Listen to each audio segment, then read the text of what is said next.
Уважаемые коллеги, уважаемая Елена Владимировна, рад вас приветствовать в Республике Абхазия. Вы впервые на нашей земле, и, надеюсь, этот визит будет не последним. Мы всегда вам рады, вашим коллегам. С многими мы знакомы и часто бываем на территории, федеральной территории Сириус.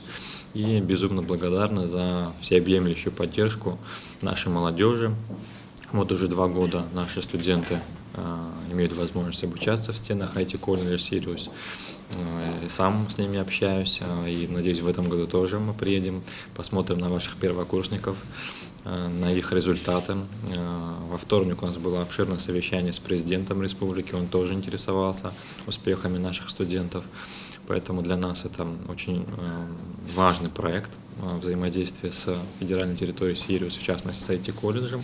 И мы готовы только наращивать наше взаимодействие, сотрудничество, расширять формы, направления. И сегодня, я думаю, это мы все обсудим.